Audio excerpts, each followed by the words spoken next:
Baik pemirsa, kita lanjutkan perbincangan malam hari ini untuk mencari tahu jawaban apa kira-kira yang dibahas oleh Presiden ke-7 Republik Indonesia Joko Widodo dan juga Presiden Prabowo Subianto. Prof. Burhan, setiap pertemuan tokoh negara yang penting yang dibahas masalah bangsa, iya masalah bangsa. Tapi masalah bangsa yang bagian mana? Karena kemudian Mensesnek Prasetyo Hadi ini menyatakan termasuk memberikan masukan ke depan sebaiknya seperti apa untuk beberapa hal. Beberapa hal ini apa Prof. Burhan? Iya, ini lagi-lagi seperti Bung Hensa sampaikan ya, kita hanya tebak-tebak buah manggis nih ya. Karena kalau kita klik berita Pak Prabowo, Pak Jokowi bertemu, kemudian ada statement dari Mensesnek yang diklaim oleh media membocorkan isi pertemuan tersebut. Setelah saya klik, isinya normatif. Jadi yang disebut membocorkan, kemudian inilah hasil pembicaraan kedua tokoh, itu tidak ada informasi yang memadai yang kita dapatkan dari situ kan. Jadi yang bisa kita tebak dari reading between the line yang disampaikan oleh Pak Mensesnek adalah Pak Jokowi memberi masukan mungkin berkaitan dengan 2 periode beliau menjadi presiden dan memberi masukan kepada Pak Prabowo berkaitan dengan banyak hal, misalnya bagaimana meningkatkan popularitas presiden, bagaimana meningkatkan approval rating presiden, dan tentu nasihat itu harus diletakkan dalam konteks ya.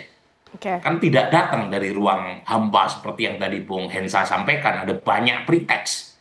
Kejadian-kejadian yang mendahului pertemuan kedua tokoh kemarin kan, dan itu sah untuk kita letakkan sebagai konteks ya.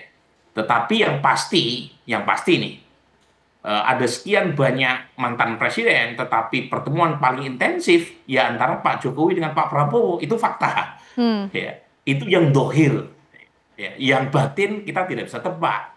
Tetapi yang zohir, yang lahir itu clear bahwa spekulasi bahwa kedua tokoh hubungannya memburuk sejauh ini masih belum terkonfirmasi.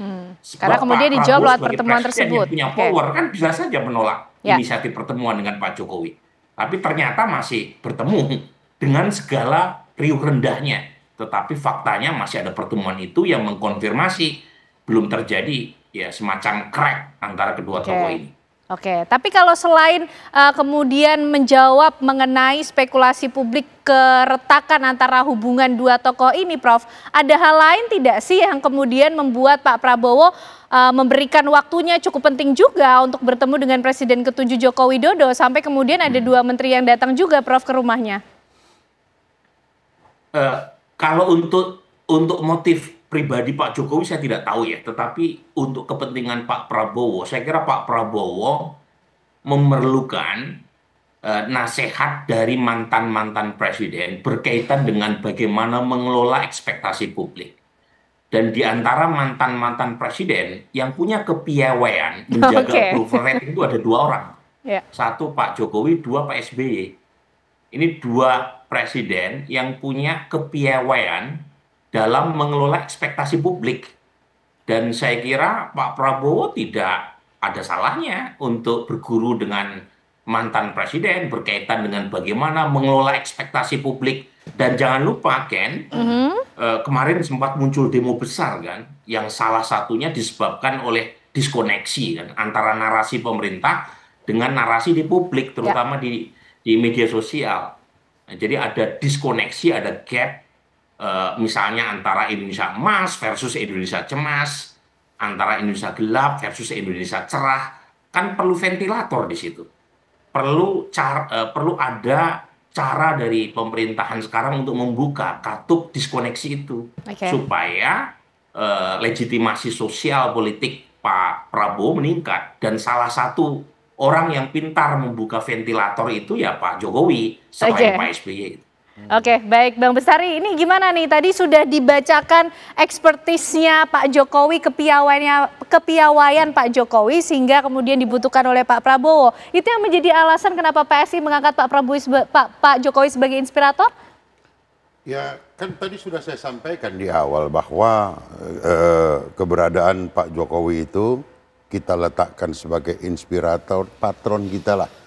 itu kan bukan ujuk-ujuk, tetapi berdasarkan pengalaman yang sangat panjang di kancah politik, memimpin dari tingkat wali kota, gubernur dan presiden, dan berhasil baik, approval rate-nya sampai hari ini baik juga, diakui oleh masyarakat. Why not? Mau dari mana lagi kita belajar? Itu salah satu tempat kita belajar ke depan.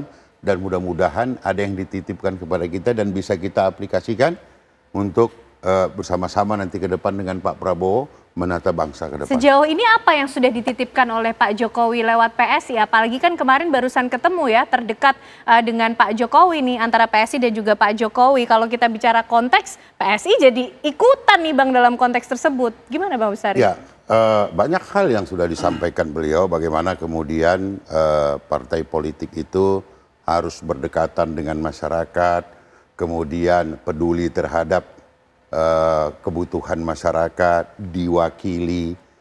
Nah, itu salah satu yang disampaikan, dan itu yang dan banyak lagi yang lainnya.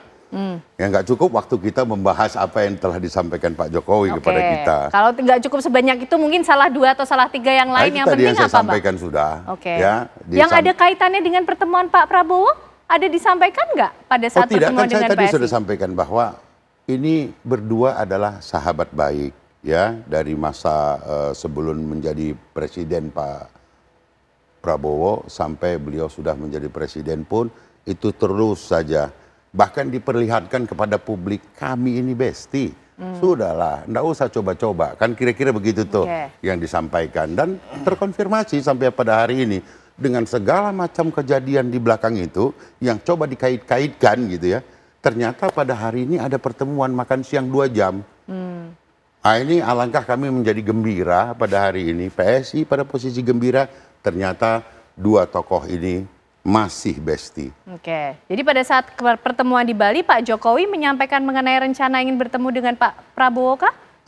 Bang Bestari di situ?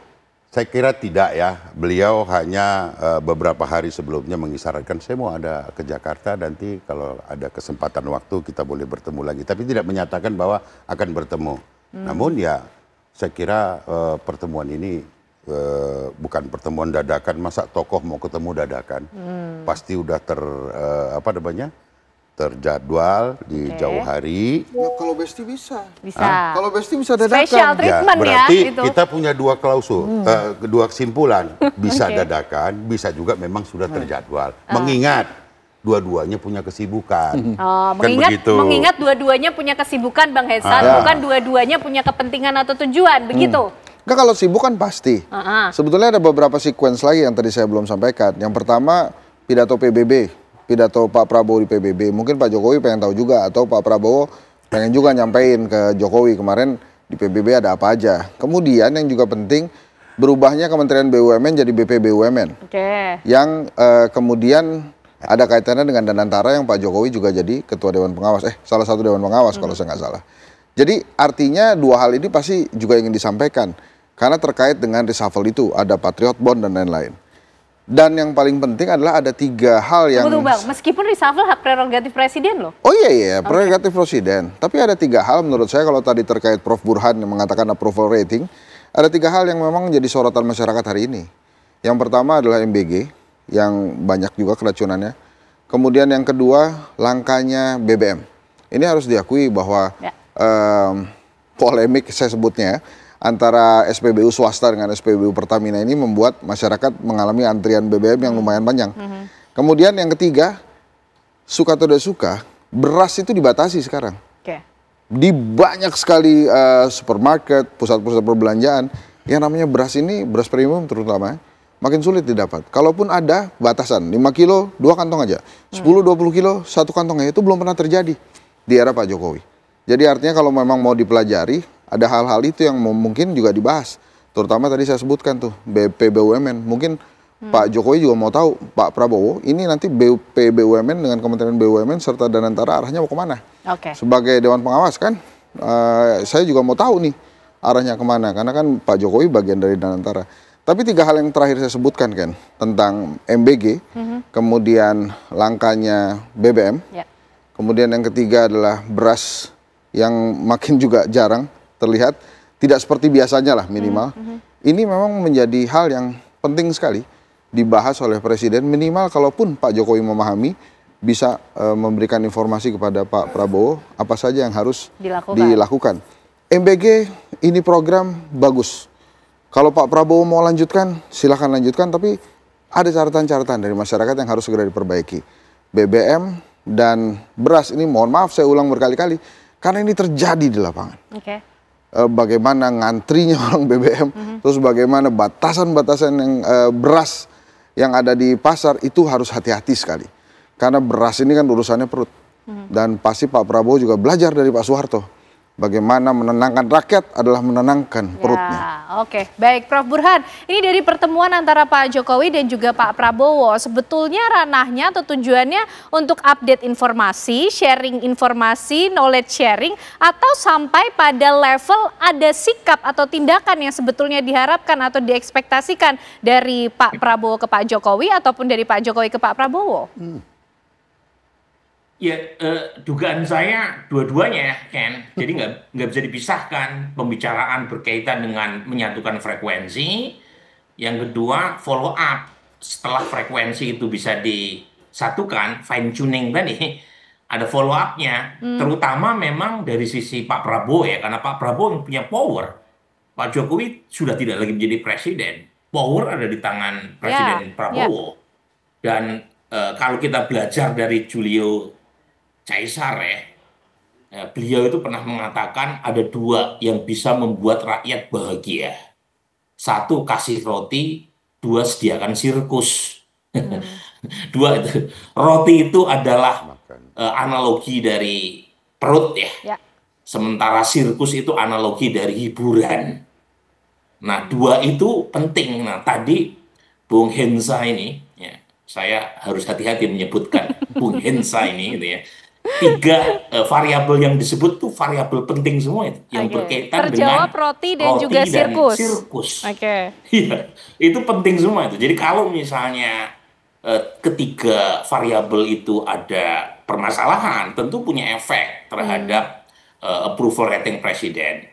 Dan terutama adalah MBG. Ya, saya tidak mengabaikan faktor beras dengan BBM, tapi MBG ini adalah wajah Presiden Prabowo. Jadi seharusnya zero tolerance ya terkait dengan kesalahan, terkait dengan malpraktek. Karena apapun yang terjadi berkaitan dengan MBG itu dampaknya langsung ke presiden. Jadi ini penting buat kepala BGN dan semua SPPG. Nah, kalau misalnya ada persoalan berkaitan dengan itu, tentu efeknya langsung kepada presiden. Dan saya menduga Pak Prabowo memanfaatkan ekspertis Pak Jokowi. Nah, mungkin Pak Prabowo nanti akan menemui Pak SBY juga berkaitan dengan bagaimana mengelola ekspektasi publik. Nah, ini karena bagaimanapun ini penting buat legitimasi Presiden Prabowo. Oke, menarik ini yang diungkapkan oleh Prof. Burhan. Karena setiap presiden pasti punya ekspertisnya masing-masing, punya keahliannya masing-masing. Tapi kok yang intens presiden ke-7 yang ditemui ya oleh Pak Prabowo. Kira-kira kenapa? Jawabannya kami hadirkan untuk Anda pemirsa sesaat lagi.